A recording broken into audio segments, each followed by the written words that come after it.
Pemirsa, demi kepentingan masyarakat, pemerintah Provinsi Sulawesi Selatan (GMTD) hibahkan lahan Stadion Barombong kepada Pemprov secepatnya.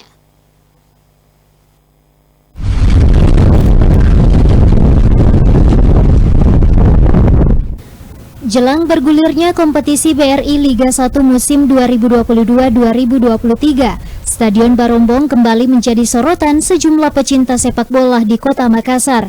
Pasalnya, setelah menelan anggaran ratusan miliar, polemik Stadion Barombong masih juga berlanjut hingga saat ini, dikarenakan kabar bahwa pihak GMTD urung menghibahkan lahan stadion ke Pemprov Sulsel.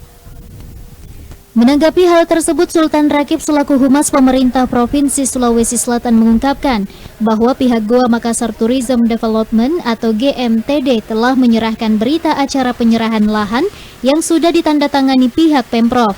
Akan tetapi dokumen tersebut tidak disertai dengan sertifikat lahan yang hingga saat ini masih ditunggu Pemprov Sulsel. Ia menegaskan Pemprov Sulsel tidak memparsialkan antara pemerintah provinsi dengan pemerintah kota. Yang terpenting demi kepentingan masyarakat, terutama persepak bolaan di Sulsel.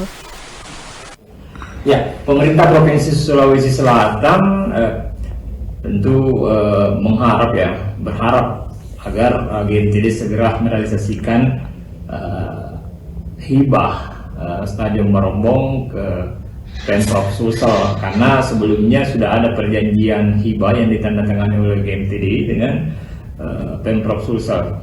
Sisa bagaimana BAST namanya, berita acara serah terima, itu dilakukan sehingga sah itu sebagai sebuah hibah. Dan perlu dicatat bahwa persoalan hibah itu ada dasar hukumnya. Jadi kita in prinsip ya tidak ada insya Allah ya tidak akan ada temuan ke depan, karena semua ada dasar hukumnya. Hibah itu ada dasar hukumnya, dan ketika diserahkan itu tidak ada masalah. Sultan berharap pihak GMTD dapat menghibahkan lahan Stadion Barombong kepada Pemprov secepatnya, sesuai dengan kesepakatan awal kedua belah pihak. Fitri Herunisa, Celebes TV.